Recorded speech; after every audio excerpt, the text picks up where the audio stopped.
A figura técnica ela está perdendo um pouco de relevância, não que ela não tenha importância, mas a figura do negócio começa a ter um papel muito mais importante agora. A pesquisa brasileira tem muito potencial de virar produto, muito. Cara, tem muita grana. Hoje não tem ninguém fazendo lançamento do tamanho que a gente faz. Então a gente falou, pesquisa tem a ver com certeza. O grande lance é encontrar um meio do caminho. O quanto desse recurso incentivado a gente pode usar dentro do mundo digital para as futuras TMBs. É autoridade. Política é uma das coisas mais difíceis de serem faladas no Brasil por conta de tudo que a gente vive aqui, de todas essas tretas que a gente sabe que acontecem. Mas a realidade é que às vezes tem iniciativas que são incrivelmente boas, só que elas são pouco divulgadas ou por birra nossa com política, a gente não vê muito valor naquilo.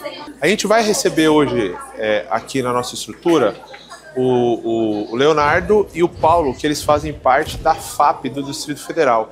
A FAP é como se fosse uma célula de ciência e tecnologia, que ela fomenta ciência e tecnologia, e que, cara, eles têm um projeto muito interessante de desenvolvimento realmente de startups, desenvolvimento de pesquisa, mas que por conta de temas políticos acaba sendo muito pouco explorado, ou às vezes quando a gente vê a gente já fica meio assustado.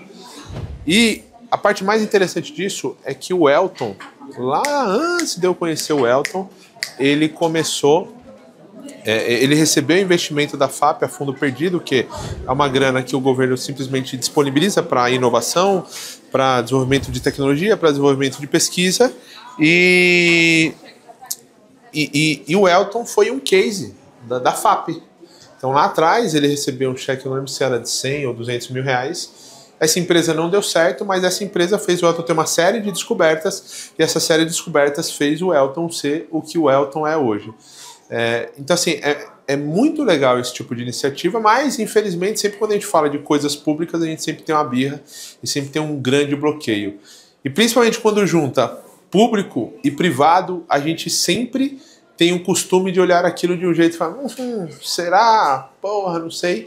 Mas essa galera da FAP, ela chamou muito a nossa atenção no sentido de seriedade, no sentido de projeto, no sentido de inovação e no sentido de visão de futuro. Então a gente vai bater um papo com eles hoje, conhecer um pouco dessa estrutura, entender como que a gente também pode utilizar a estrutura do digital para oferecer mais apoio de desenvolvimento tecnológico e inovação e de pesquisa para o país.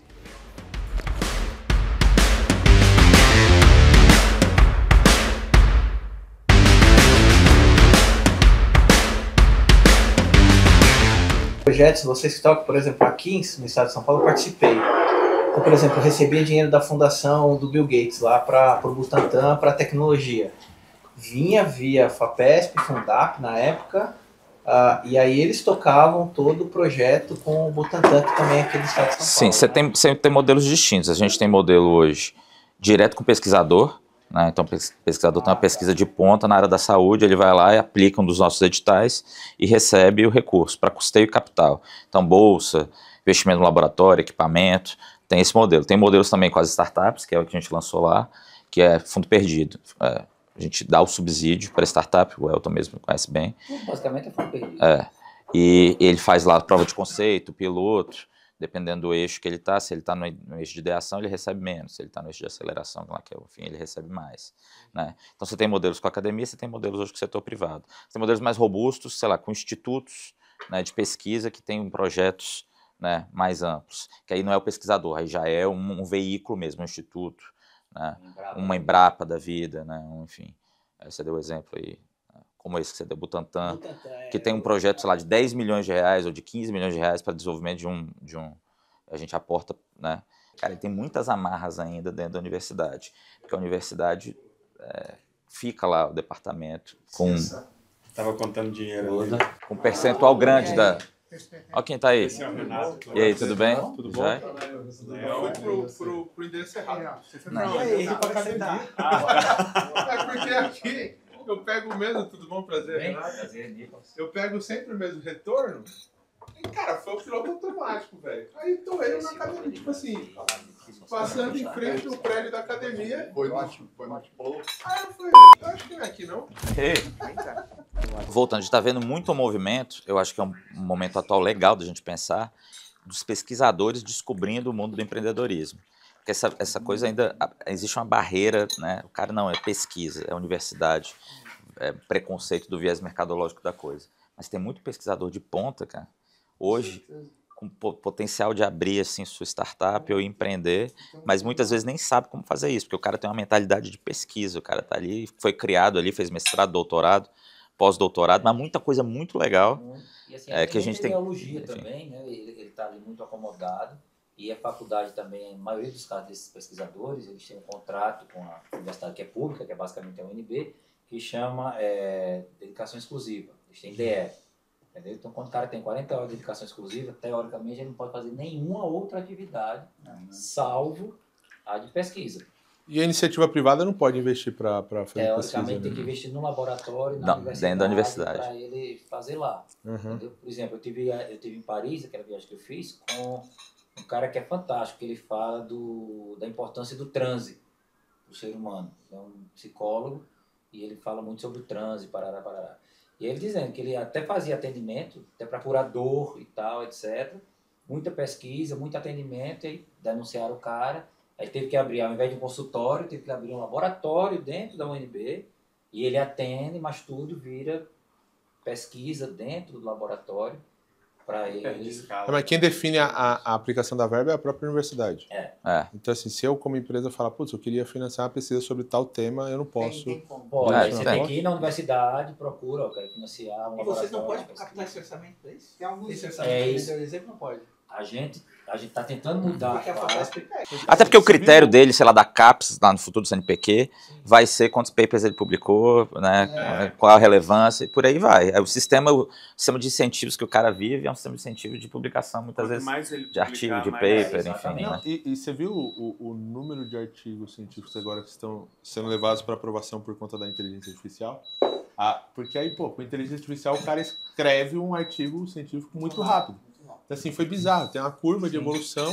Ele teve um pico agora, porque o mecanismo de incentivo, ele não favorece a descoberta, ele favorece a publicação. É isso. Exatamente. Então, aí por conta da inteligência artificial, a velocidade de escrita dos caras aumentaram absurdamente, a velocidade de análise dos caras aumentaram absurdamente, só que a velocidade de descoberta continua igual. Sim. A relevância continua baixa. Agora essa situação de militar, né, a iniciativa privada ou o próprio setor acadêmico não se engajar em desenvolver produto, tecnologia ou inovação, eu penso que vai ter uma guinada agora, por conta de um tema chamado Deep Techs.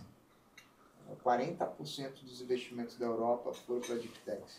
Deep Tech é uma inovação, uma tecnologia que está muito ligada ao setor acadêmico. Muito. Mas ele casa também com o setor privado. Porque, assim, Mas o Google está muito à frente disso também. Desculpa, Né? traduz Deep Tech para mim. Deep Tech é tecnologia de base. Tá. São Ciência de startups base, tá. que precisam de algum tipo de pesquisa, que é o que você se propõe fazer com o Nobel. Entendeu? É uma tecnologia que pega um estudo científico. Por exemplo, o Ozempic. O Ozempic é uma Deep Tech. Quanto que vale o Ozempic? Né? Parte do PIB do país. Da semaglutina. Parte do PIB de um país, né? Mas aí, essa para mim é a próxima discussão no Brasil, assim, entre tantas. Dá um exemplo prático em Brasília. Tem um pesquisador lá da Católica, o Otávio e o Bernardo. Você os conhece? Chama Peptidos, a startup dele, de peptídeo. O cara descobriu lá o veneno da vespa, doutor em biotecnologia, um dos maiores doutores em biotecnologia. Cara, tem a nossa idade, o Otávio, são uns 40 e poucos anos. Fez uns testes lá no laboratório e descobriu um componente de anti-aging. Né? E aí vendeu para a Califórnia, para uma empresa, um laboratório que faz lá X, não sei o nome exatamente, mas enfim, lá no Vale do Silício. Os caras compraram, investiram. Ele desenvolveu dentro da universidade, ele tinha uma startup incubada dentro da Católica. Quando ele foi ver, cara, os royalties que ele pagou para a universidade, no fim das contas, cara, inviabilizavam a independência dele enquanto, né, investidor. Então, o modelo jurídico daquilo que ele produziu e vendeu, amarrado com o departamento, com a universidade, era assim, era muito complexo. Quando você vai na Europa, cara, sei lá, Oxford, já tem um conceito de transferência de tecnologia lá, os caras já têm um modelo jurídico que empurra o cara, né? Aqui ainda... Mas isso na amarra, Europa não, né? viabiliza o cara. Então, a gente tem que discutir esse negócio ainda, como é que faz a ponte, né? E qual a participação da universidade, que também viabilizou lá com o laboratório, com o investimento, e qual a participação do cara, da empresa, qual o modelo de incubação, tudo isso é uma discussão, né, para agora. Assim. É muito daquela limitação que você estava falando da SIG, né? Tipo, você pegar um pedaço grande demais, você viabiliza a relação, mas você mata o interesse do cara lá na frente. Para mim, uma referência legal pra caramba é Stanford. Pô, Stanford, se você pegar todas as empresas que foram criadas por Stanford e pegar o faturamento delas, dá o 5º PIB do mundo. Anual. Entendeu? E ali eles criaram um ambiente de troca gigantesca e que o próprio cara que estudou financia muito das coisas porque aquilo gera uma autoridade para o cara também, então aquela autoridade reflete na criação de novos negócios e é um ciclo virtuoso. Um ali, ciclo total ali daquela alimentação. Porque quando você pega a Europa está sofrendo muito nesse aspecto porque a Europa é muito reguladora, né? Então a IA, não existe IA sem dados. E LGPD, como é que funciona? Pô, esquece. Aí a Europa tá parada há muito tempo atrás. Beleza, por que isso... Tá voando, né? A China tá voando. Por quê? Mas teve um movimento interessante. O governo tem os dados. Então, mas teve um movimento interessante da China. Você viu o movimento quando teve o lançamento da DeepSeek, que causou 1 trilhão? Sim. Ele foi na mesma semana de Davos. Sim. No que estava rolando Davos, todo mundo falando sobre o que vai acontecer com o mundo, veio a China, Pay. Na semana de Davos, os caras fizeram aquilo. Hoje você não vê mais falar sobre DeepSeek tanto quanto foi aquele. Então você vê que esse movimento geopolítico de tecnologia, porque a tecnologia ela virou a nova arma de guerra, né? Sim. Mas... tem uma força, nos Estados Unidos tem uma força militar que é só de tecnologia. O Exército, Marinha, Aeronáutica e a força. Mas acho que a grande parada do Brasil é que se a gente não entende, a gente tem uma oportunidade de pegar uma nova onda. Isso. E se a gente não se adaptar a essa nova onda, a gente vai ser ficou para trás de novo. Entendeu? Eu tenho a sensação de que Ainda bem que a gente produz comida, né? Depende, que a gente depende do fertilizante. Não, mas assim, eu tenho a sensação que por conta da inteligência artificial o jogo zerou de novo. Então assim, galera, zerou. Deu uma igualada de novo, todo mundo pode nessa corrida se destacar de novo. E aí eu tô aberto assim para novos conceitos, porque hoje ter uma empresa avaliada em bi de um cara é possível, é factível. Hoje é. A Meta investiu lá naquela Scale aí, alguns bilhões, né? São meninos que estão conduzindo aquele negócio. Entendeu? São os meninos que estão conduzindo a operação de IA da Meta. Entendeu? Então, assim, do nada surge um cara desse. Assim, Vocês ir longe, pô. Quantos anos atrás tu tá em Taguatinga? Taguatinga. Não é? Acelerou, né? Dia desse, um cara. Quem apostava, né? Quem apostava? Eu apostei, porra, eu apostei. Não importa. Eu não tô no juízo de valor do momento, é a visão. O Renato entrou na teoria dos 3 Fs. Qual que é o... Family, Foods, Friends. Não importa de onde foi, mas eu apostei. Ele estava lá, entendeu? Barrigudo, andando na rua Taguatinga, um cara pra outro. Maravilhoso. Ué, tu duro de trazer o pessoal da terra, que isso é umas coisas dessas. Você não é isso. Do nada, o cara zera o jogo, o cara consegue levantar um. Dá essa virada, né? Agora tem um negócio que pode ser bem legal para a FAP ou para o ecossistema de Brasília em si, para a cena, é cruzar as startups um pouco mais com esse universo do digital. Porque essa galera, ela tem essa veia do dinheiro. A gente não é muito apaixonado E pelo trabalha produto, pouco, não. né? E trabalha pouco. Verdade. Não, não fala assim. Essa geração aí só quer saber. Eu só lembro daquele vídeo, vocês já assistiram, tem um vídeo. Você tá procurando o Fernando, pega esse menino aí. O pai dele conta as histórias, tem que segurar, que se deixar ele vender essa jaqueta Esse pra foi o ele... empreendedor? Esse é. Ah, tá. Já ouvi falar disso. Tem 10 dias que ele chegou, já tem as historinhas, tá mostrando as fotos pra ele. Mas enfim, a galera hoje tem um vídeo que eu gosto muito. O Murilo Gun é um comediante. Tem um vídeo do Estagiário. O cara, moleque, só quer saber do dinheiro, não quer saber de trabalho, não quer saber de empreender, nada. Só. A galera de startup tá muito... olha meu código, olha meu app, olha meu paper. Exatamente. Mas isso aí mudou, velho. Na apresentação lá no evento da FAP, tu falou isso. Não, mas na bolha, no geral. Não, tudo bem, mas olha só, a Y Combinator, que é a maior aceleradora do mundo, hoje 25% do... Porque a Y Combinator é o quê? É uma incubadora de negócio. É uma... Eu não sei se é... Oi? É do Peter Thiel. Mas eu não sei se é a mesma analogia da FAP. Eu não conheço muito a estrutura da FAP. Mas como que funciona o Y Combinator? Eles rodam bets de empresas. Então, rodam, acho que, 100 empresas a cada bet e é um bet de 3 meses. E esse último bet deles, 25% das empresas não tinham mais um founder técnico do jeito que já teve antes. Por quê? Porque com a popularização da inteligência artificial, a necessidade de um cara técnico, ela mudou absurdamente. Então, antes você precisava muito de um programador de fato.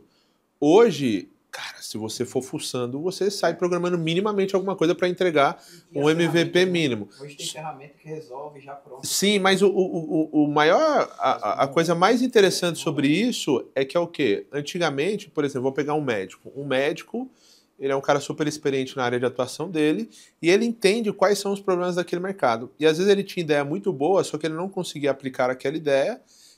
Ele via um problema claro, só que ele não conseguia resolver aquele problema com tecnologia, porque ele precisava de um programador, ele precisava de um monte de coisa. E aí, o movimento que está indo, que você começa a ver pela Y Combinator, é que a figura técnica está perdendo um pouco de relevância, não que ela não tenha importância, mas a figura do negócio, ela começa a ter um papel muito mais importante agora, por conta dessa popularização da tecnologia. Só que o mais interessante disso é que provavelmente os caras mais velhos hoje, eles vão começar a ter ideias, vão começar a conseguir aplicar muitas ideias boas por conta do repertório de conhecimento de problemas que ele tem sobre o mundo. E que antes ele tinha uma barreira tecnológica que não existe mais essa barreira. Então, vocês estão vendo lá também, porque a FAPESP aqui é muito da área da saúde. Hã? Pesquisa da dengue, e lá, quando olha na área de saúde, foge um pouco desse ponto, porque tem muita pesquisa, né? Tem aquele trabalho enorme. Lá no de vocês também é isso? Não, tem muita saúde. Por exemplo, saúde, cara. Tem um projeto que estava olhando, coisas que a gente desconhece e que eu volto a dizer, pesquisar, a pesquisa brasileira tem muito potencial de virar produto, muito. E há para doenças raras. Você viu esse que a gente está financiando? Não. Cara, os caras da UNB desenvolveram lá X algoritmos médicos, cientistas da computação, engenharia de software para identificação de doenças raras.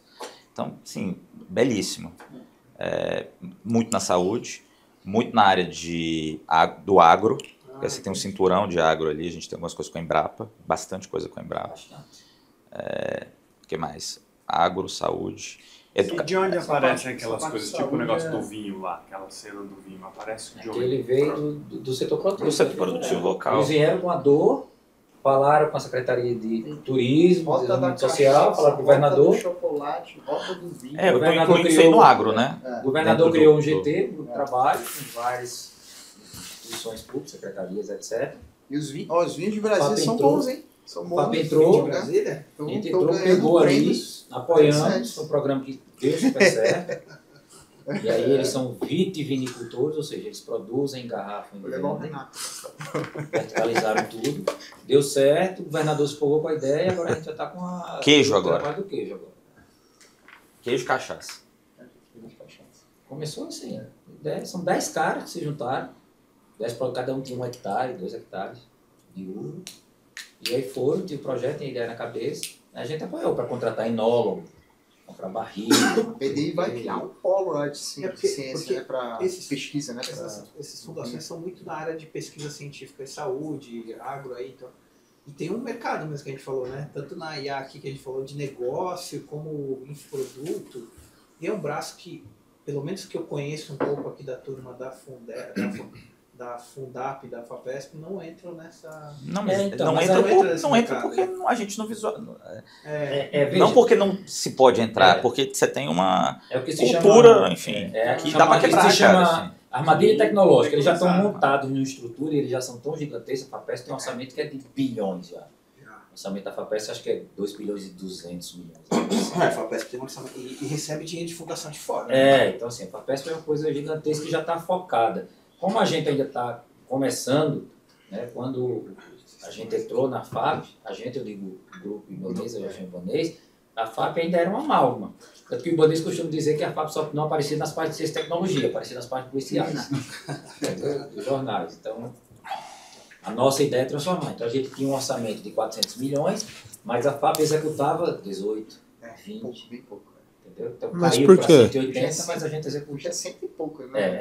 Mas a gente executa 100%. 100% de tudo. Eu quero investigar uma teoria, né? Fronteira do conhecimento, coisas assim, absolutamente novas, descobertas. Então você não tem nenhuma amarra muito concreta com uma aplicação, né? Ela é mais livre no sentido de... Então, é ela que vai... As grandes descobertas, os grandes cruzamentos, convergências, vêm da pesquisa básica. E aí você tem a pesquisa aplicada, que aí não, aí eu já tenho um objeto específico que eu quero aprimorar, que eu quero investigar. Né? Então a gente vai ter editais para os dois tipos de pesquisa. Né? Aí, de novo, o pesquisador pode, dentro de um edital de demanda espontânea, né, que é esse da básica, ele vai falar, eu quero investigar, enfim, X. Uma nova forma de luz.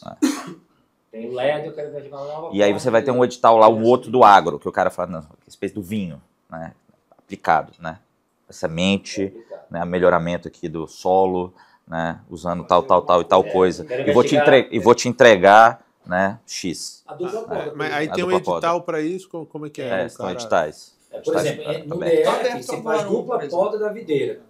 Ou seja, lá ao contrário, eu não lembro a estação do ano, mas é invertido. Então a videira está dando uva, então eles investigaram a técnica de podar a uva ainda ver, tirar para produzir em outra época do ano a videira. Isso é uma pesquisa aplicada. Para quê? Para que o vinho tenha, a uva tenha a melhor qualidade para o vinho. E quem define o edital? Nós. Tá. Mas aí qual que é o conteúdo do edital? É o tema da pesquisa? A gente tem pesquisa, demanda espontânea e demanda induzida. O que é demanda induzida? A gente esse ano quer investir em pesquisa nessas áreas de conhecimento. Tá aqui. Quem tiver pesquisa nessas áreas de conhecimento aqui, apresente para a gente que a gente avalia. Demanda espontânea. Aberto, pesquisa. E aí isso academia, tá? Aí você tem uma outra vertente, que é mais recente, que é a vertente setor produtivo, que é basicamente subsídios, incentivos para provas, conceitos, pilotos de empresas de base tecnológica em diferentes estágios. Né? Aí é muito mais iCombinator, modelo iCombinator, mas senão a gente não tem nenhuma participação de fato acionária, nada do tipo. A gente é fundo perdido. Então tem um edital que seleciona as startups. Que foi o que você entrou. Esse edital vem sendo aprimorado ao longo do tempo também. Quando o Elton participou era uma coisa única. Então entrava gente com níveis de maturidade distinta. Entrava o cara que só tinha uma ideia e entrava o cara que já tinha um piloto, um projeto. Hoje a gente dividiu, né, por verticais. E aí os cheques para as startups de 60 a 200. Tá. Né? Fora acompanhamento. Nesses editais que eles esses limites eles estabeleceram para eles. E aí você tem, então isso é academia, pesquisa básica aplicada, diferentes áreas de conhecimento. Setor produtivo, startups, fases iniciais. Você tem um mid-stage aqui, que é o Tecnova, que é uma parceria nossa com a FINEP. A FINEP é um fundo do governo federal de dezenas de bilhões de reais, que faz com a gente num modelo de maturidade de um cheque hoje de 500 mil, 600 mil reais, que é o cara que já tem um nível de maturidade maior. Também fundo perdido. Tudo né? isso é fundo perdido. Tudo fundo perdido. Então, só ter que Bom, aí você... Depende do edital. Não, depende do edital. Aí tem um estudo também que fala que cada R$1 investido em P&D, em inovação, gera 3.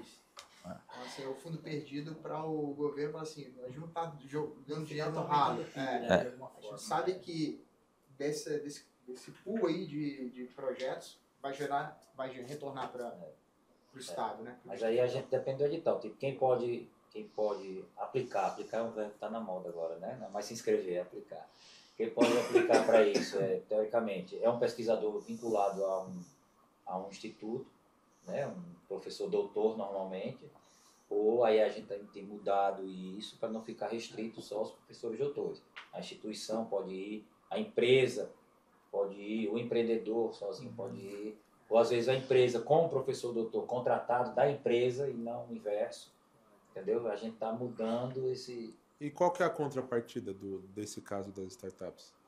O que eles precisam oferecer? Tem alguma coisa? Tem alguma obrigação? Sei lá, essa empresa tem que prestar contas. Estar aberta, o CNPJ tem que ser de Brasília. Tem alguma coisa nesse isso sentido? Tem que ter um CNPJ em Brasília. Isso aí, todas essas fundações no Brasil, não é privilégio da FAPDF, tem que ser uma coisa para o arranjo produtivo local. Você tem que ter o CNPJ naquela unidade da federação. Mas contrapartida do ponto de vista assim, a startup tem que retornar alguma coisa? Não, tem que prestar contas, um trabalho muito mais burocrático do que se der errado, deu errado. Prestar contas é garantir que você usou o dinheiro para aquilo que era previsto e que era possível. Tipo, no meu caso, na época, eu não podia gastar com publicidade. Não, porque como a gente falou, pesquisa tem a ver com incerteza. Eu vou ver a luz, a interferência da luz na pele humana. Eu posso entender que teve interferência, que não tem interferência, eu posso chegar a um resultado inconclusivo. Mas eu fiz a pesquisa. Se eu comprovar que eu fiz a pesquisa, eu investi o dinheiro fazendo a pesquisa, tá tudo certo. É uma demanda mais burocrática de prestação de contas do que de resultado. Exatamente. Sim. É porque o resultado era incerto, né? É nisso que a gente está trabalhando agora. Até porque como que eu vou cobrar resultados práticos e de uma incerteza, assim, né? De uma aposta. Eu não sou investidor, na minha lógica. Minha lógica é de indutor. Então, enquanto indutor, eu estou disposto a perder 100% do capital que eu estou induzindo. O orçamento de vocês é de que secretaria? Vem da arrecadação do Estado. Vem da receita livre. Bom, abaixo, a gente tá vinculado à ciência e tecnologia, né? Mas o orçamento das FAPs é independente. Ele é, de novo, percentual da arrecadação do Estado. O Estado arrecadou tanto, tem que passar X para a FAP. Tem um outro retorno também, que é a geração de emprego, renda. Esse recurso também remunera a mão de obra local, a maioria das vezes, né? Tem empreendedor que resolve contratar de outro estado, mas a maioria das vezes é local. Agora tem N fronteiras para a gente explorar de novos modelos. Tudo que a gente está falando aqui são modelos já testados, né, consolidados, que a gente já faz. Né? Mas por que não, por exemplo, fazer um programa específico para empresas com pesquisadores de ponta dentro das empresas? Né? Então por que eu não posso pensar num modelo misto desses dois mundos que a gente está falando aqui? Por exemplo, né, pegar, sei lá, um pesquisador de ponta, um pós-doc da área da neurociência, etc., dentro do Corpo Explica, fazendo uma aplicação XYZ. Ou da área financeira. Ou da área dentro da TMB, pegar um cara, né? Esses mundos, é possível a gente pensar em coisas, né? Fazer uma pesquisa aqui dentro, entendeu? Em modelos mistos, assim, né? De academia, que é o que eu falava antes, né? Acho que a gente tem que... tudo é muito separado, cara. Né? Aqui academia, pesquisador... Aqui é o cara do empreendedor startup. Governo. Sim. São universos completamente diferentes, né? Você pelo menos tem um CNPJ em Brasília. O CNPJ Isso aí é justo, né? Não, o CNPJ eu sei, mas não, eu penso fisicamente. Tá. Quando se fala de academia, no caso da FAPDF, é só instituições de Brasília, no caso só o NB, ou tem outras instituições? Várias. Só instituições de Brasília. Não, mas assim, o NB, o NDF... todas, CEUB, Católica. As duas maiores hoje, pelo que as duas mais robustas do ponto de vista de pesquisa, o NB e Católica, né? São universidades de fato, né? E esse universo aí que é mais o meu lugar de startup, tecnologia, já teve alguma empresa que despontou ali? Qual? BX Blue. O que é a BX Blue? BX Blue é um Uber de empréstimo consignado. Recebeu financiamento igual o Elton. Tem um empreendedor, né? Chamado Elton Eu. Esse aí eu conheço. Pontou também. Já vi vídeo dele. O resultado.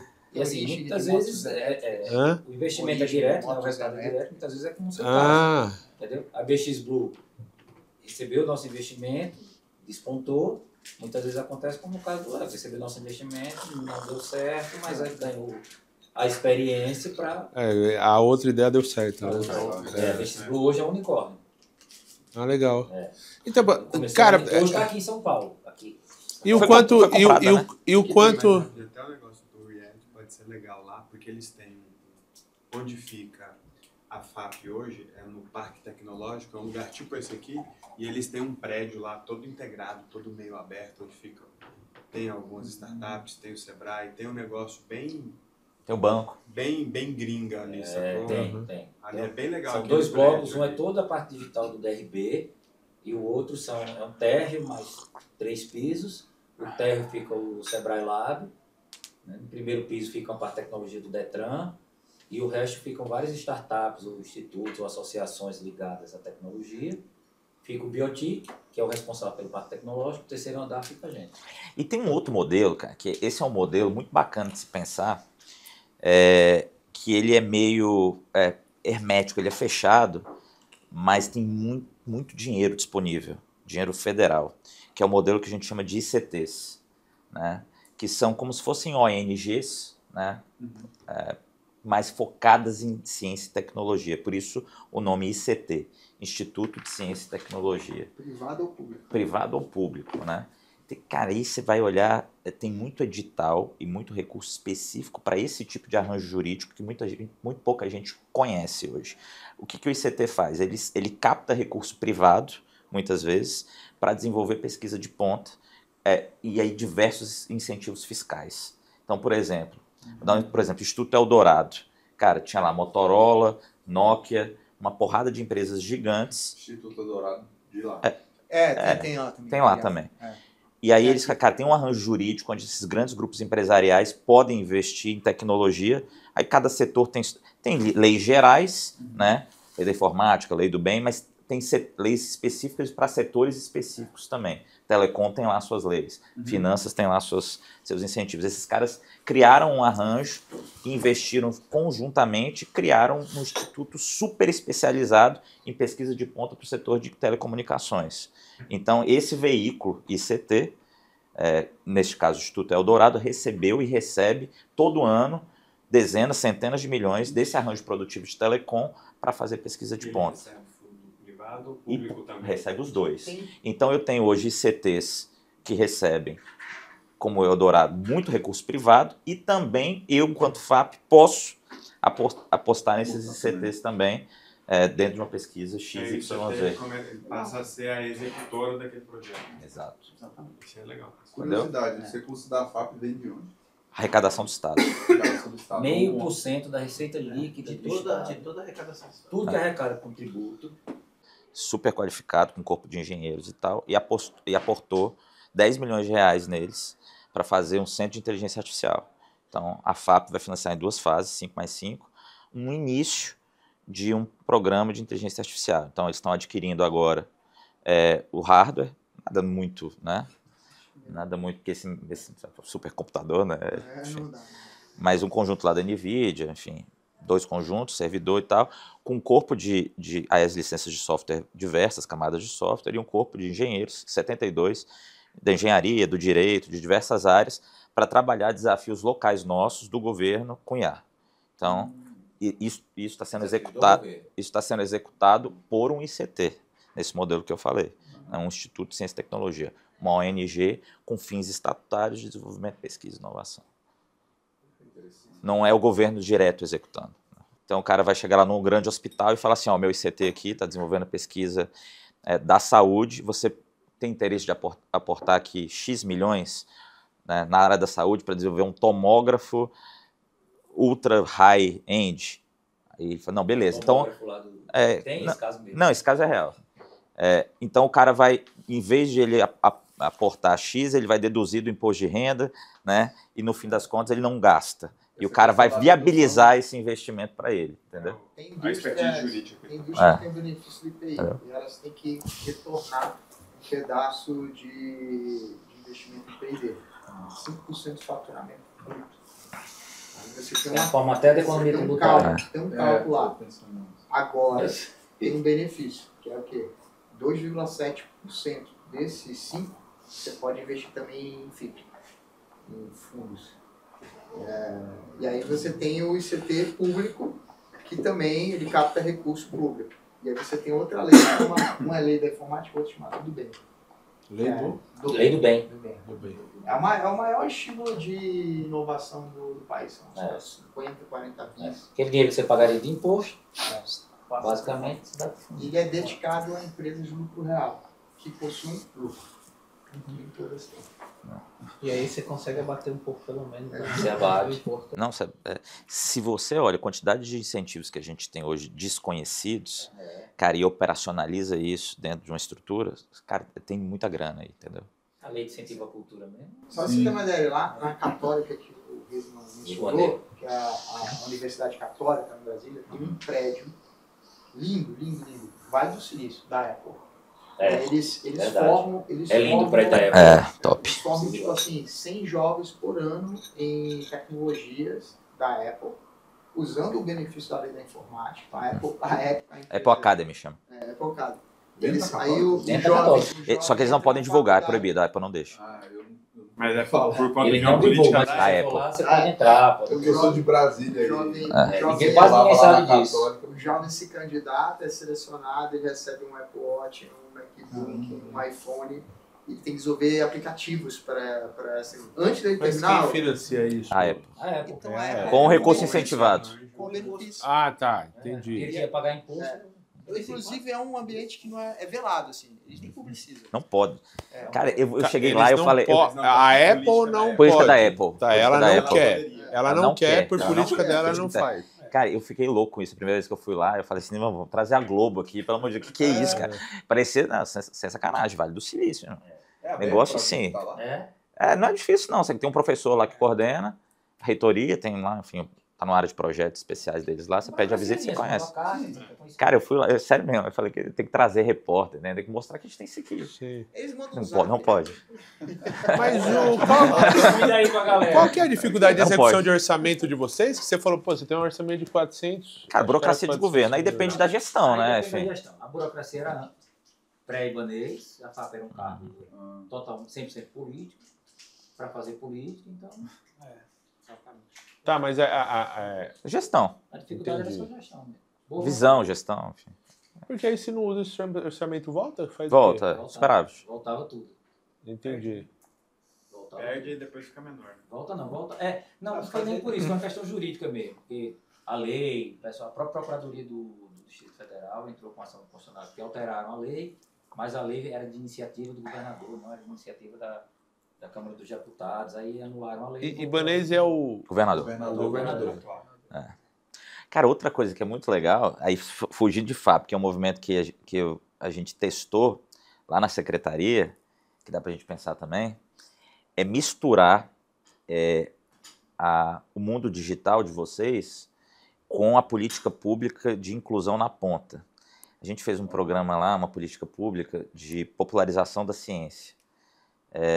Que é um pouco da ideia de trazer ciência para a escola pública, sair da caixinha do ensino tradicional. E a gente formatou um programa e quem executa parte desse programa é o Sérgio Sacani. Ah, sim. Sérgio Sacani. Aquele cara que fala dos gordão dos foguetes. Então, cara... É o gordão dos foguetes, todo mundo sabe. Cara, esse mix, e foi meio que no escuro isso, assim, foi meio aleatório. Ele lançou um edital e tal, o executor trouxe o Sérgio Sacani e um outro lá chamado Domingos Neto, que é um menino do interior do Maranhão, cara. Esse menino é muito bom. E aí formatou-se um programa de educação científica público, de inclusão digital, dentro das escolas públicas, com eles. Cara, isso aí foi um negócio assim, sucesso absoluto, cara.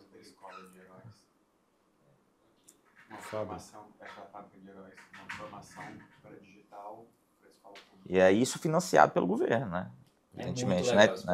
Muito legal, muito legal. Ou seja, tem um mix aí legal de pensar, cara, desse mundo digital que vocês vivenciam, né? Que todo mundo sonha, que a molecada lá, cara, o cara lá da Guatinga, enfim, tá na escola pública sonhando e de repente você tem uma política pública com você lá envolvida de uma maneira, entendeu? Ou gamer, né? Vira uma referência para o cara. Que tá no digital. Uma referência positiva. Em vez do cara tentar ser funkeiro ou traficante, ele vira... isso aí. Passa a querer ser empreendedor. Dá pra gente pensar em alguma coisa do tipo também, entendeu? Aí fugindo um pouco de pesquisa, de startup, é uma coisa mais assim, de política pública, fomento e tal. E a gestão de vocês muda junto com a do governador ou isso é agenda separada? Muda. Ele que decide, né? Quem é o eleito lá. Ele fica até 26, né? Porque ele não se reelege, né? Porque ele é a reeleição dele, né? Ele já tá A tendência é que não mude muito, porque quem deve ser o próximo governador é a Celina, que é a atual vice-governador. Entendi. Então a tendência é tudo se A manter. gente tem uma tendência de manutenção. Candidato mais mesmo. Mas geralmente com o governador ele decide os secretários e aí os secretários decidem os presidentes. É porque é foda, né? Porque, Na verdade, ele cada define 4 presidente, anos, secretário. O ciclo de 4 anos é muito pouco, velho. É muito rápido. Eu posso dizer que amanhã ele pode acordar. Não, mas faz o ciclo de 4 virado e anos dizer para um não. negócio desse tamanho. Sai, Léo, tchau. Aí você chega, muda toda a filosofia e muda. Sai, Léo, entra o Hugo agora. É um voto pro início. Sai do governo técnico e volta pro governo político. Aí você fala, pô, volta pro início isso aqui, velho. Isso aí é o drama do governo, né? Porque assim, o grande É o drama do Brasil, né? Esse é o drama de todos. A presidência da FAP te era 6 meses no máximo. Não era só a presidência, não. Você chegava lá, a pessoa que explicava tudo, não sabia que edital que era, onde é que estava o Não documento. sabia nada. Assim, o grande salto foi justamente esse. Nós chegamos lá na FAP, eu lembro até hoje, eu tava eu e Marco Antônio. E eu tava também no Biotic, né? Você estava no Biotic. Mas aí o governador chegou e disse, ó, façam, ele é um cara de poucas palavras, muito objetivo, façam o que for bom para a FAP. Vocês têm carta branca, tchau. Fiquem amigos, eu não conheci o Marco Antônio, fiquem amigos, contei essa história, né? Façam o que for bom para a FAP. E aí... Cara, pra você ter ideia de como ele é um cara... no Biotic, De como ele é um cara, assim, que privilegia muito o aspecto técnico, evidentemente que a política é importante. Cara, eu não tinha relação nenhuma com ele, assim, zero, né? O Paulo Nicolas tinha, Marco Antônio tinha, mas eu fui diretor do Parque Tecnológico, depois eu fui secretário de Ciência e Tecnologia e depois agora presidente da FAP. E absolutamente as 3 indicações foram indicações que levaram em conta a política, mas foram indicações, cara, técnicas. Então, assim, não há que se... E aí, fazendo um adendo a essa fala, as gestões prévias, e aí depende muito do governador, cara, você politiza, né, o órgão, né? A minha impressão, e o recurso, né? A minha impressão é que com essa virada de página que a gente deu na FAP, a FAP ganhou uma relevância que Se mantenha. não retrocede mais. Ganhou força, né? Ganhou força, ganhou relevância. Hoje a FAP é reconhecida. Antes ninguém nem sabia o que era FAP. E hoje a FAP traz visibilidade positiva para o governo. Então, sim. Exatamente. Mas rapidinho, acho que o grande desafio aí eu sempre penso na parte publicitária disso tudo, né? Porque assim, quando você pega os exemplos de fora, que aí, como a parte pública não é a parte que eu conheço, e às vezes pode gerar muito conflito de interesse, pode gerar alguns atritos aí no meio do caminho. Mas quando eu vejo, por exemplo, igual essa que virou unicórnio, o próprio Elton que veio desse lugar, eu falo, vocês não estão usando esse ativo de imagem e não, é isso, está perfeito. Eu acho que uma das grandes lacunas do governo, de maneira geral, é esse. É comunicar o que é feito. Porque você faz assim, Comunicar o que dá certo. Comunicar o que dá certo. Quando você começa a entender melhor esse universo, né, você sabe até que é daquela discussão boba de política e fala, não, calma aí, isso aqui de fato é interessante, isso aqui de fato é possibilitador. A gente eu principalmente estou me envolvendo muito mais nesse mundo de startup. E aí quando eu olho para um orçamento desse, quando eu olho para um objetivo desse... E com a intenção. Né? E com uma intenção dessa, você fala, a maioria dos caras que estão rodando startup que podem ter um potencial gigantesco, eles estão entregando 15, 20% de uma startup, 10, 15, 20% de uma startup para um cara que está dando um cheque de R$200 mil e que aquilo vai para fora e aquilo vai para fora e não gera ativo de valor nenhum pro Estado ou para aquele lugar. Pois é, eu vi uma entrevista que é muito emblemática, essa entrevista, são de 2 brasileiros. Um é o fundador da Stone e o outro é o fundador da Brex, que é uma empresa que enfim, é uma empresa bilionária. E, pô, são 2 brasileiros. Dos 2 meninos lá, né? Isso, são 2 brasileiros. Isso. Super novos eles, né? Não vão isso. 20 e poucos anos. E, cara, a entrevista é do cara da Brex com esse outro cara da Estônia, o André Street. Cara, são 2 brasileiros. 2 bilionários brasileiros, os caras incríveis de tecnologia, e eles estão gravando a entrevista em inglês. E aí eu conheço parte do staff ali, o irmão e tal. Eu falei, cara, me dá uma dor no coração esses caras gravarem a entrevista em inglês, porque assim, você fala, porra, são 2 brasileiros, velho. Eu, no lugar deles, eu gravaria essa entrevista em português e faria um voice-over, alguma coisa em inglês. Mas e aí eu conversando com ele, eu falei, porra, não é que falta patriotismo. Acho que o brasileiro, em geral, ele é patriota. Acho que falta o incentivo para que isso, de fato, aconteça. Porque, por exemplo, porra, o que é o senso geral quando você envolve coisas políticas? Então, a imagem do Elton vai estar, sei lá, associada na questão da FAP. Você fala, porra, eu não sei quem é esse governador, eu não sei como que ele vai usar a imagem, eu não sei o conflito que pode dar, às vezes, de imagem, de falar, lá o Bolsonaro, olha lá o Lula, olha lá isso. Caralho, mas que discussão. Que discussão idiota essa no final aqui. Mas eu acho que o grande lance, a gente estava com o secretário de desenvolvimento da cidade de São José dos Campos. E eu acho que o grande lance de qualquer parte política, e que eu acho que o prefeito de... Como que é? O de Sorocaba, ele esticou a corda. Rodrigo Manga. Isso, acho que ele esticou a corda pro outro lado. Foi. Tipo assim, ficou infantilizado. Caricato, ficou caricato. Né? Só que eu acho que o meio do caminho é onde está o lance. Porque assim, pô, tem um monte de coisa legal que pode ser feita, que pode ser divulgada e que simplesmente não é, porque talvez não tenha interesse, a discussão não acaba sendo outra, ou o próprio setor público enxerga aquilo de uma outra maneira, ou com menos relevância, ou com menos importância. Eu acho que encontrar esse E o próprio modelo de comunicação do governo é velho. Pode ser. O grande lance é encontrar um meio do caminho. Então, por exemplo, teve as redes sociais do Banco Central, elas deram uma movimentada com aquele movimento do Pix. O Pix vai ser taxado, não vai ser taxado. E, cara, os caras fizeram um post, você viu isso aí? Eu vi, cara. Cara, é ridículo. Assim, é ridículo. Porra, é o Banco Central. Eu entendo humanizar a comunicação, sabe? Eu entendo popularizar, não usar termos técnicos, talvez até trazer humor. Cara, tipo assim... Mas é o Banco Central, porra. Então, assim, autoridade, né? É autoridade. Parece que foi... Tudo bem você ter um moleque criando conteúdo, porque dá uma linguagem mais jovem pro formato que é adequado. Só que, porra, ele fez piada com o Nicolas meio que dando uma cutucada. Mas, pô, você é o Banco Central, você não poderia ter um posicionamento envezado sobre nada. É um posicionamento técnico, pô. E ali colocando óculos de meme no prédio do Banco Central. Aí você fala, porra, calma aí, você esticou muito essa corda aqui, pô. Tem um ponto interessante no meio do caminho que você pode comunicar a linguagem legal, você pode explicar de um jeito legal, sim, sem esse excesso de... Porque assim, instituição financeira vive de credibilidade. Claro, você perdeu a credibilidade... Ainda mais o Banco Central, né? Que é a credibilidade do país. Central, né? O Banco Central é uma discussão sobre taxação ou não de Pix, pô. Claro, mas continue sério. Oi? Hoje tem uma greve lá no Banco Central. Não, então, assim, você fala, pô, Banco Central, então assim... Aí eu tento entender quais foram os motivos de uma publicação dessa ter sido aprovada. E aí eu eu acho que muito para essa discussão rasa que acaba virando muitas vezes a política, que é direita, esquerda ou coisa do tipo. E você vê um enviesamento claro ali de comunicação, e você fala, pô, mas... E ali é onde eu acho que gera muitos dos atritos da iniciativa privada com a pública. E aí acho que a grande questão é como resolver esses conflitos. Porque, por exemplo, qualquer coisa que for relacionada à imagem do Elton, que vai ter alguma associação política ou com o governo, cara, a gente naturalmente vai ser muito mais conservador. Claro. Porque assim, porra, eu não sei como esse cara vai usar. Eu não sei o que esse cara vai falar. Eu não sei como ele vai falar.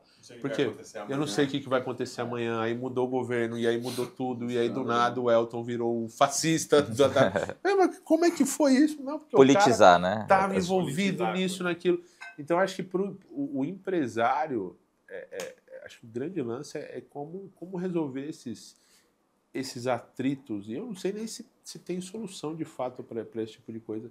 E aí pô, será que se ela autorizasse essa publicidade disso, os próprios caras ali tomariam aquilo para eles como se fosse criação deles? E aí ela automaticamente estaria associada porque ainda existe a aquela algum coisa, político? tipo assim, se você está fazendo negócio com o governo, você está levando alguma coisa. Existe esse estigma. Mas nesse caso, esse acostamento de Brasília, ele pode desandar, mas ele está estabilizado há um bom tempo, assim. Até porque Brasília antes vinha de uma coisa de governador preso, aquela coisa toda. Você não sabe o que vai acontecer na semana seguinte. E aí depois parece que vocês conseguiram dar uma coisa mais técnica. Não sei se foi a pegada do... Falando na boa, a FAP era uma zona antes da gestão Ibanez, entendeu? Na nossa época teve gente presa. Já teve caso de ir a polícia lá e levar a diretoria da FAP algemada. E tem muito... Quando ele está nas partes policiais, está nas partes policiais. O deputado tal quer esse projeto, aprova. Não é do deputado tal, não aprova. Então, assim, acontecia isso de fato na FAP. E aí vem a gestão Ibanez e dá aquele freio de arrumação, a FAP agora é técnica, pode vir. Nós passamos um bom tempo recebendo todo tipo de proposta na FAP e a gente não. E tem gente, então eu vou falar com o governador. Pode falar. A percepção que se tem é que a gestão do Ibanez ela é apartidária, assim, né? Eu acho que ele até bancou na época da pandemia algumas brigas com o Bolsonaro, mesmo não sendo de esquerda. Sim. Então, assim, ele se colocou muito numa posição assim, cara, eu tô olhando pro DF, não tô olhando pra esquerda, pra direita, pra posição política. E eu digo isso porque eu sou amigo dele e eu digo, Ibanez é Ibanez, entendeu? E ele fala, eu sou um governo de direita, entendeu? Com uma convicção, mas não sou vinculado aqui. É o DF. Pela trajetória, ele é um cara que nunca tinha sido político, ele é um advogado que ascendeu meteoricamente. Foi presidente da OAB, né? Foi presidente da OAB do DF. Entendi. Foi diretor da OAB Nacional, é daí que eu conheço. Ele foi uma zebra naquela eleição. Foi. Nossa. O governador preso, PT aqui, não sei o quê. Foi sobrando, né? Foi Tô sobrando. aqui, gente, ninguém tá vendo. E a classe se uniu ali. Ele ganhou, tipo assim, ninguém sabia quem ele era 3 semanas antes da Não, eleição. tinha um cara liderando. Sim. Chamava-se Frejá. Sim, Frejá. Que tava com 50 e poucos %, né? E aí Frejá renuncia à campanha. Sabe? E aí o Ibanez tinha lá 1, 2, 3. Não era o Fraga? Eu lembro que ele comemorou, Era o Frejá. saiu de meio para 2. O Frejá tinha sido. Eu lembro ele comemorando. Vice do Arruda. Quadrupliquei. O Frejá, o velhinho. O velhinho. Meio pra dentro. Médico. Ele saiu de meio para 2. Foi. Puta alavancada. Não, e na época eu fiquei assim, o maluco apareceu do nada, não votei. Na outra. Mas na ele é o eleição cara, dele eu votei nele. ele é o cara do de repente, né? Na advocacia, por exemplo, tinha umas ações, como é que era? Foi a ascensão Cara, dele? a sessão dele foi em 2009. Ele tinha muita ação. Ele começou a criar a associação de servidor público para entrar com ações de diferença salarial, o RV, esses planos malucos de governo. Saiu criando associação no Brasil todo. Ganhou a ação. Mas até então era um advogado comum. Advogado comum, normal. Não era desses advogados assim que moram lá, contratos multimilionários. Advogadinho normal, né? Andava no Santana, velho. Aí, essa história é engraçada. Vou resumir aqui, que é bom beber do vinho. Ele estava no Santana Quanto com a família, foi para o Ceará, chegou em Fortaleza, foi com a mulher tirar o extrato do banco. Aí o extrato começou a sair, e não acabava o extrato, ele, porra é essa? E acabou o rolo e o extrato não tinha acabado. E não sei o que, quando ele viu o dinheiro entrando das contas de todo mundo, tinha saído precatório, não sei o que, passou mal, foi bater no hospital, não sei o que. Nessa lapada aí ele levantou em 2009 160 milhões. Puta que pariu! Santana quanto? Fortaleza com a família, talvez no contadinho ali, ó. Permissão nessa época do cara. Aí, pum. Tacou fogo no carro. Aí desse dia, essas ações são recorrentes, ele ainda recebe até hoje. Dá salário de todo mundo. E aí tá. Ele mexe, ele vai no banco, mas tem um extrato. Aí foi, agora já vai esperando. Aí entrou na OAB, o ABDF, da OABDF ele foi diretor da OAB Nacional. Aí essa história é engraçada, não sei se eu falei naquele dia. Ele queria ser presidente da OAB Nacional. Era o grande sonho da vida dele, ser presidente da OAB. E aí, numa conversa com o Felipe Santa Cruz, que acabou sendo presidente da OAB, ele vou poupar os detalhes, mas ele desistiu da candidatura. E aí, como prêmio de consolação, aí ele foi para o MDB. Aí se filiou para o MDB, ia ser o vice do candidato, que era um senhor já de idade. Esse cara... Que doido. O cara abriu mão. É bom ter o cara até por perto, viu? Aí o cara que tá com 50 renuncia. É, mãe aqueles filmes, tipo assim, do cara sortudo. Só pra você tá andando na rua. O raio não cai, não fica perto, vai cair. O libanês é engraçado. A gente usa aquela expressão, Antônio, você tem mulher aqui. Aquela expressão do cara que culpa a lua, não. O libanês tem a lua dentro do cu dele.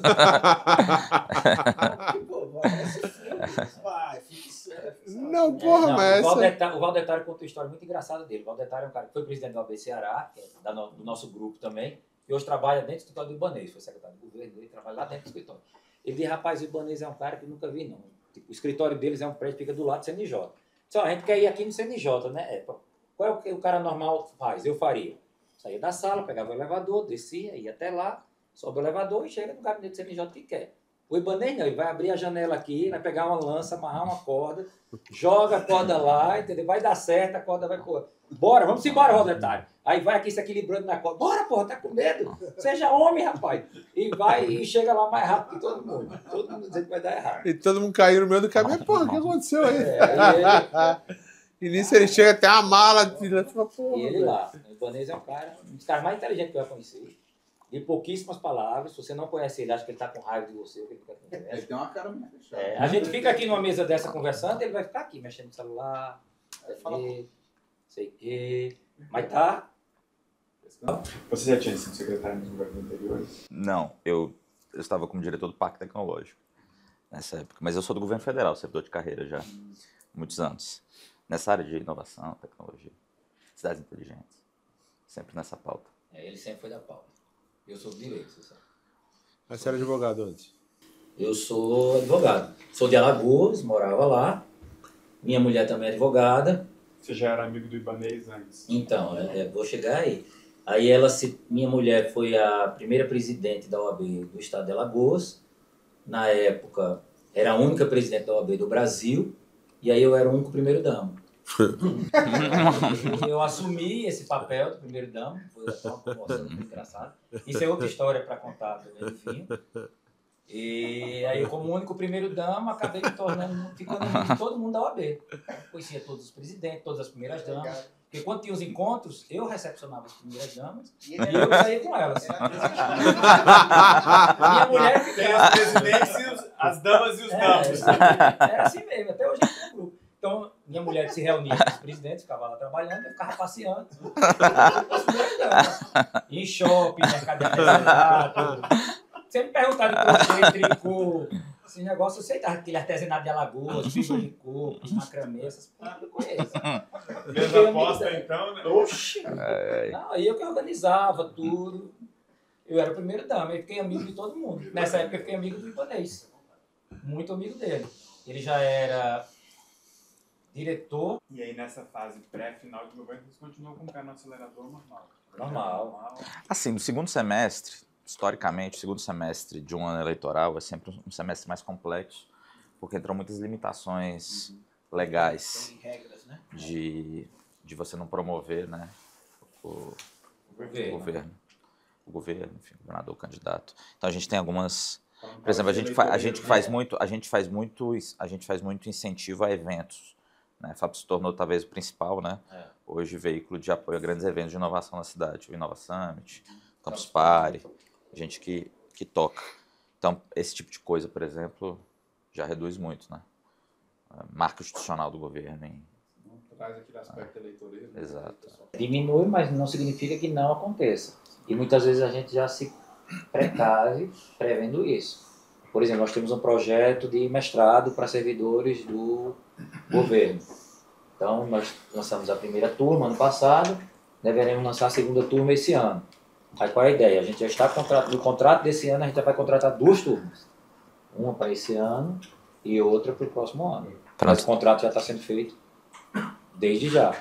Para quê? Para evitar que no ano que vem a gente já lance, que possam falar, entendeu?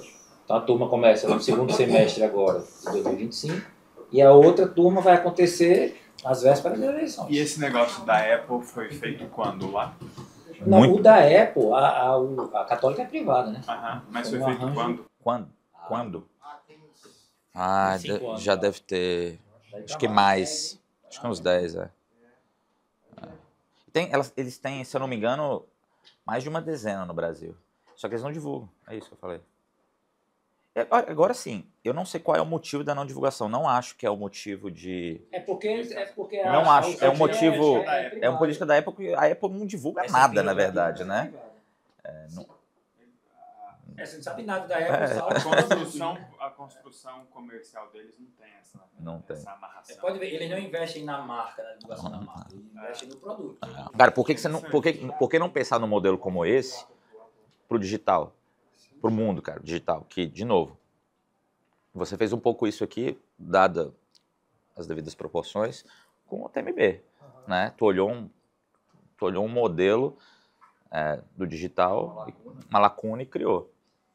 Porque você não pensa numa coisa do tipo assim, o quanto desse recurso incentivado a gente pode usar dentro do mundo digital para as futuras TMBs, né? Para outras lacunas do mundo digital, mas que envolvam, em alguma medida, um investimento maior em pesquisa, enfim.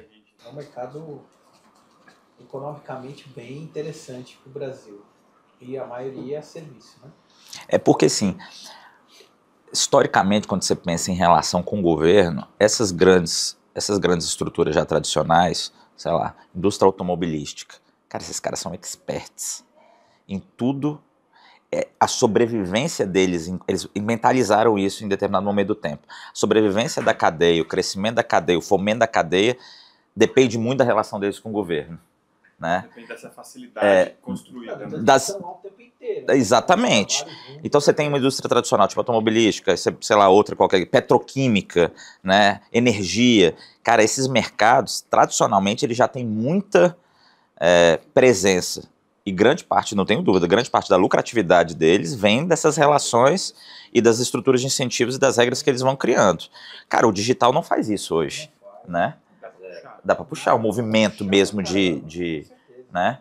Cara, de interlocução qualificada. Cara, o que o digital, né, quer? Quais são as regras? Você tem todo esse perfil aí de burocrata,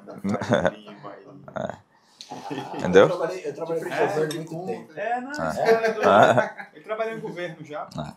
Se tem alguém que não conhece a gente, é irrelevante. Sério, não é sobre ele. Se tem alguém que não sabe da existência do Renato, do Elton e da TMB, esse cara não tá jogando o jogo. Em outubro, tô lá. Tá começando. Ou tá começando, ou tá muito fora da realidade da coisa, sacou? O cara pode não usar a TMB, mas ele não pode saber que ela não existe. Ele não pode saber da existência dela, tem que saber. Porque os grandes estão lá, estão aqui. Por exemplo, os nossos lançamentos. Hoje não tem ninguém fazendo lançamento do tamanho que a gente faz. E com a consistência que a gente faz lançamento quase que de 3 em 3 meses, dá um pouco menos do que isso. A gente coloca 100 mil pessoas ao vivo, registra, cadastra 500 mil pessoas. Agora me dá uma aula aí, aproveitando. Esse modelo de lançamento que o Érico lançou, ele existiu em algum momento do tempo em outro local, ele adaptou para o Brasil, vocês vêm aprimorando esse modelo, vocês criaram novos modelos? É dele. Ele é um modelo licenciado por ele. Entendi. Ele tem um cara chamado Jeff Walker, que ele que criou isso, e acho o Érico... não tinha esse nome, né? Tinha Product Launch. E aí o Érico, ele era de um banco de investimento, eu não sei se era o JP Morgan, não lembro que banco era, ele trabalhava na Inglaterra.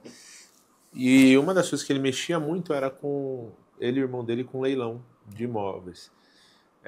Aí ele já tinha um negócio de leilão de imóveis com o irmão dele, ele já estava muito desanimado na Inglaterra, ganhou muita grana lá, tal, já tinha, pelo que eu entendo, já tinha meio que feito a vida. Quantos imóveis de aluguel ele tem lá na Inglaterra, lá em Londres. Aí, tipo assim, porra, já não quero mais trabalhar nesse ambiente, tá, vou fazer outra coisa. E aí eles lançaram um negócio chamado Pro Leilões.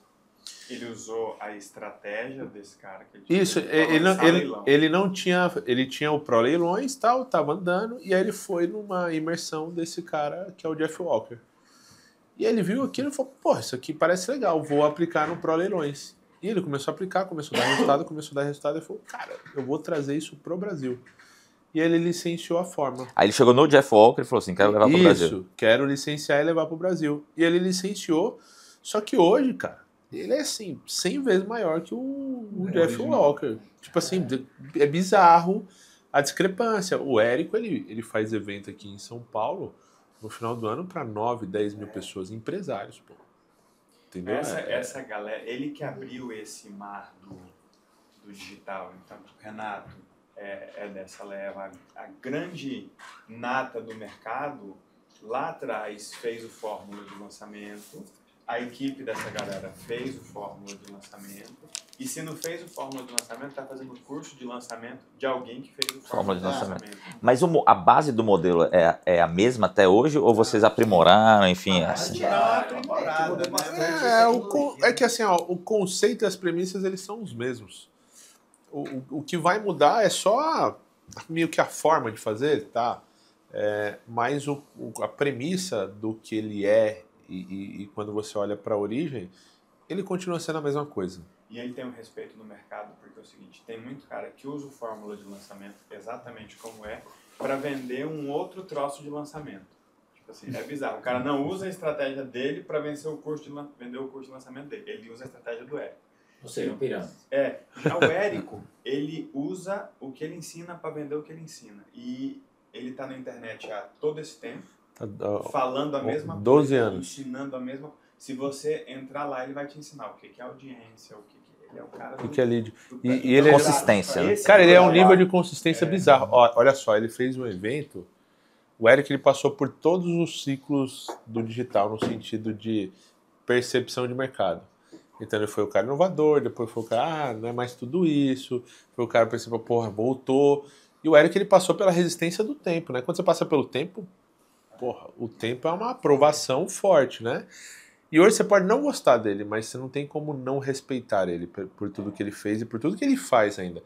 Teve um evento do Fórmula de lançamento aqui em São Paulo, e, cara, 3 dias de evento, ele deve ter feito ali uns 120 milhões em 3 dias de evento. Sexta, sábado e domingo. Um evento cansativo. Você fez sexta, sábado e domingo, fez 130 pau no evento. Na segunda-feira você quer descansar, pô. Cara, segunda-feira, 7 da manhã...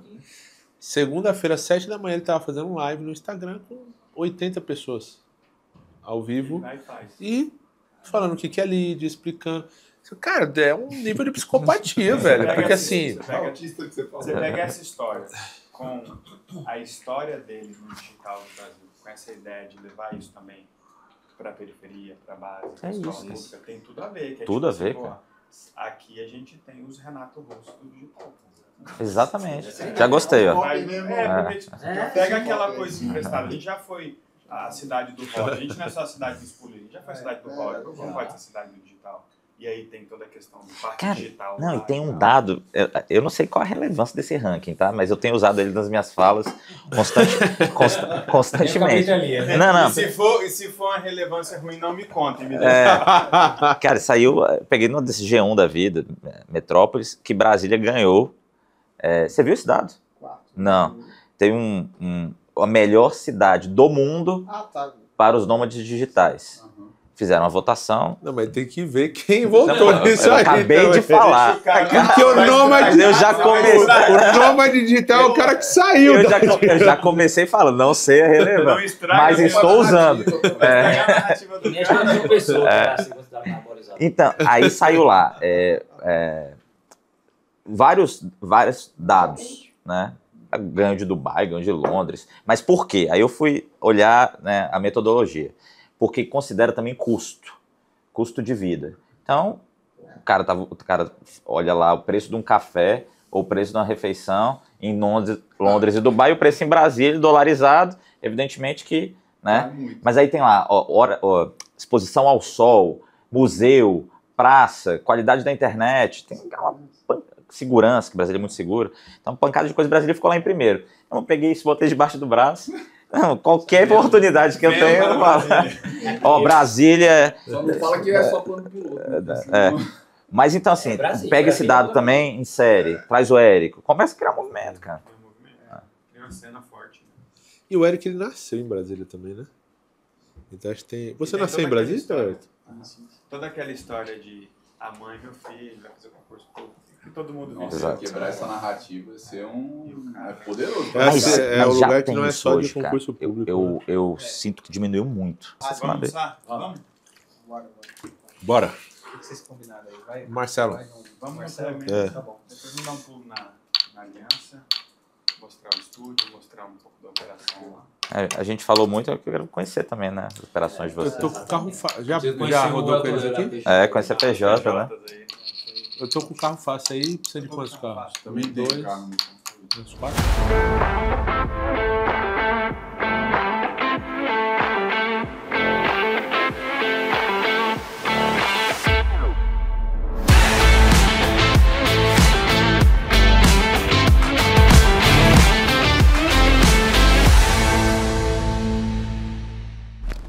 Qual que é a sua? Porque ali eu entendi. Tem um pessoal de cobrança e tal. Tem um time de venda forte, um time de venda comercial. Depois eu tenho suporte, marketing e a gente tem a administração muito forte.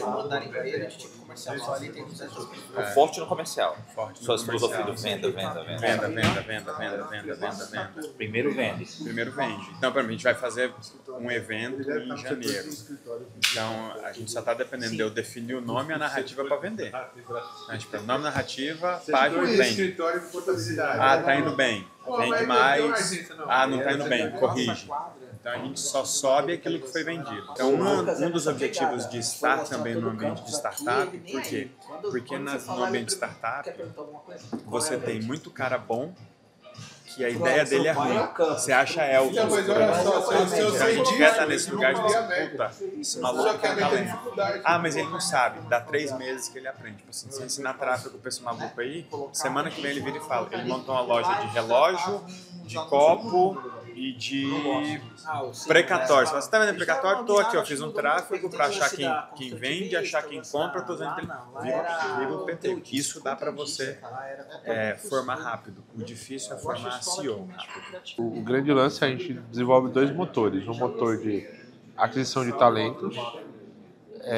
Então a gente entende que assim, o cara que já tem uma ideia minimamente boa, a gente não tem atratividade para aquele cara.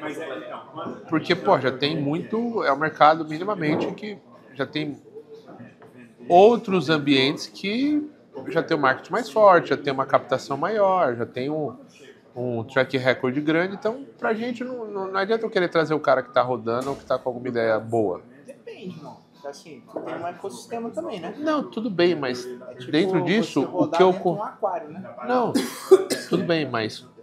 Uma coisa é eu rodar dentro de um aquário pensando em aquisição de cliente. Só que a trilha natural do startupeiro não é só pensar nisso, ele está pensando na trilha de captação. Então, quando você pensa na trilha de captação, porque é isso que vai ser forte para o cara, a gente não tem atratividade nenhuma. Então, a gente entende que isso é um grande ponto de fragilidade. E mesmo que você faça um trabalho forte de marketing ou de nome em cima disso, isso só vai se concretizar. A tese da seleção dessas startups é para qual natureza?